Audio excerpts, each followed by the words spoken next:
Oh, hey, didn't see you there. Sometimes in our own life, we see our own animals coming out, whether from our favorite sports team winning a game, or when you don't get the last birdstick at Olive Garden. The story I'm about to show you will show you an animal which is far worse than any you've ever seen before.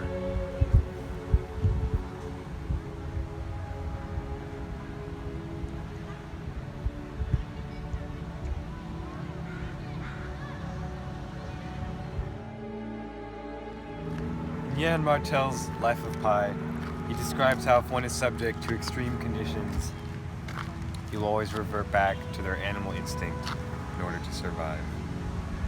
Pi's journey begins with the sinking of the Tsim Tsum.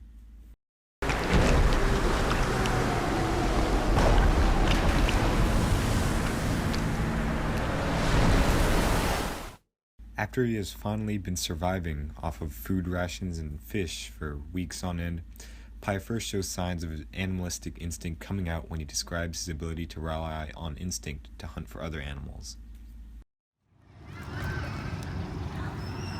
With time and experience, I became a more skilled hunter.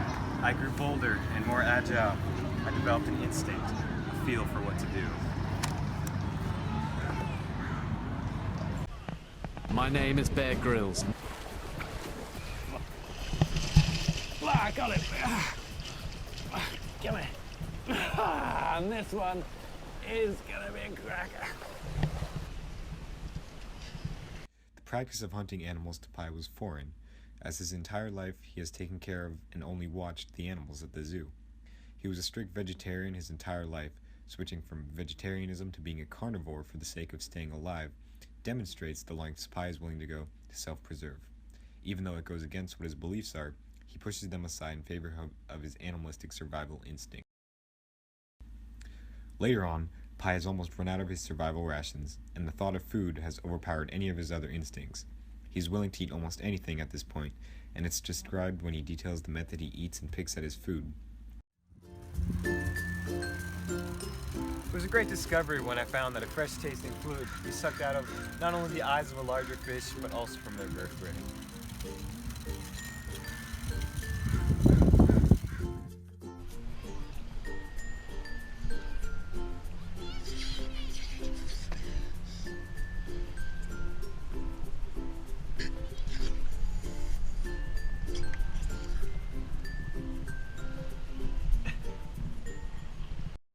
The disturbing passage helps the reader to understand Pi's mental state, as he's able to nonchalantly describe the brutal methods of which he gets nutrients from animals he would have previously cried over, had this been happening before he was shipwrecked. This normally would have scarred Pi, but he's become used to his surroundings, and through these descriptions, the author demonstrates his brutality that comes about when Pi is subject to hunger. Rather than preserving his morals, Pi will do anything to survive. Further on, hunger has overtaken both the individuals, Richard Parker and Pi. When a Dorado flies straight onto the boat, Richard Parker and Pi have a mental battle on who would control the fish.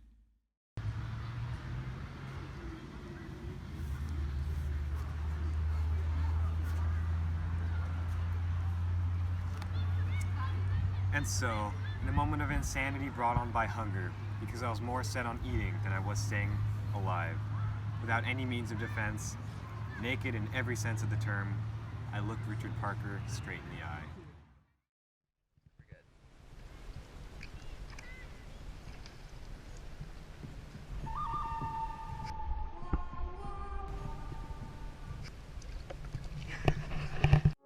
Hello, darkness, my old friend. Pi realizes that he is pushed to the brink of insanity, as he will defy a 400-pound Bengal tiger to protect his own food. This represents the animal within Pi coming out to protect his own well-being. Pi has reverted back to a state in which food is the top priority, and anything else is merely another task. He doesn't care what it takes for him to get the food. Pi later reminds the reader of how someone can get used to anything. He is used to showing his inner animal and letting it run rampant, even if Pi himself doesn't realize it. In this next scene, Pi had just described his killing of a fish with a tear in his eyes. Killing was not something he was used to, as while he did learn lessons his father taught him in the zoo, he never actually had to commit the thing he believed to be the worst sin, killing.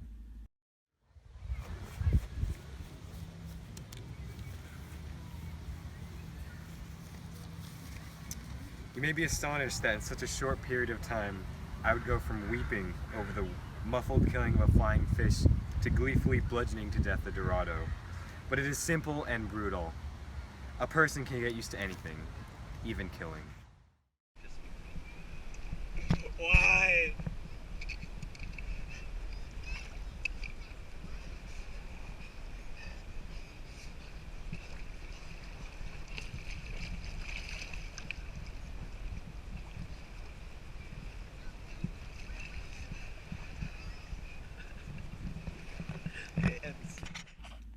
Pi feels guilty about the murder of this flying fish, yet once he manages to capture Dorado, he's full of glee. When he's forced to survive off breadcrumbs, he was willing to do anything to survive. While he still feels the emotion of guilt, he becomes overwhelmed by his need for self-preservation and goes against any of his previous moral and religious compasses, letting his id, or animal instinct, take over. The relationship of Pi and Richard Parker had become similar to that in the zoo. Pi brought him food and the tiger didn't attack. However, this process resulted in Pi having to quickly consume his share of food and distribute it to the tiger, no matter what it was. At this point, Pi doesn't care what the food he ingests as long as he made sure that he ate.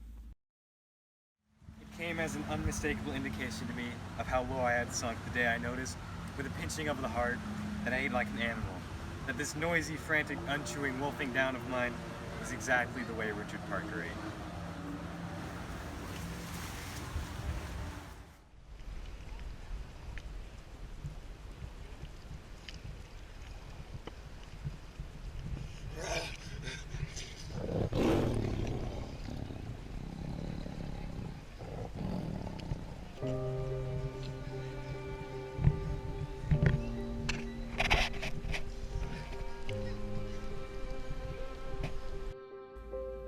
Pi had previously witnessed a battle between a mako shark and a tiger. The tiger had just ferociously attacked the shark, giving a volcanic roar which settled in Pi's ears for the rest of the night. He watched Richard Parker tear apart the shark, clawing and tearing away its flesh. Eventually, their relationship grew to a point where Pi didn't care what he ate. He eventually realizes that he had been eating in the same manner as the tiger. Pi's inner animal is illustrated in a physical form, and this demonstrates the primal instinct which will always surface no matter what the extreme condition is. Finally, Pi has been out at sea for months, finally learning how to fish for a certain species, and he realized that while the green sea turtles required a lot of effort for the weakened castaway he was, the cash for the crop would outweigh the negatives. He's been killing lots of animals such as turtles and fish, strictly to survive. I think that when I was a child, I always shuddered when I snapped open a banana, because it sounded to me like the breaking of an animal's neck, sent to a level of savagery I never thought possible.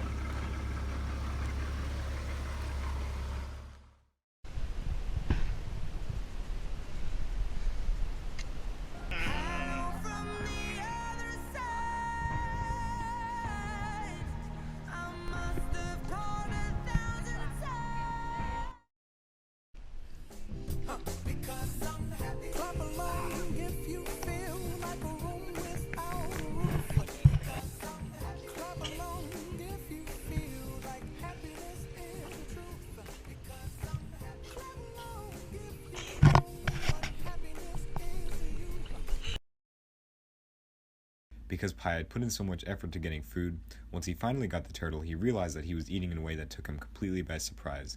His entire life he has been a vegetarian, but due to his situation he is willing to do anything to survive. He realizes he has been reduced to an animal for the sake of his own survival, describing this as a savagery. This clearly shows the effects harsh conditions have on human beings. No matter what Martel is saying, in the end, you will completely lose sight of any previous morals that you had. By creating this colossal conflict of ideas, a vegetarian becoming savage, the bloodthirsty animal he was, demonstrates the effects of putting someone into extreme conditions and the resulting release of their animal instinct. Pi's extreme condition forced him to release his animal instinct as an act of self-preservation. Martel illustrates this idea throughout his book Life of Pi.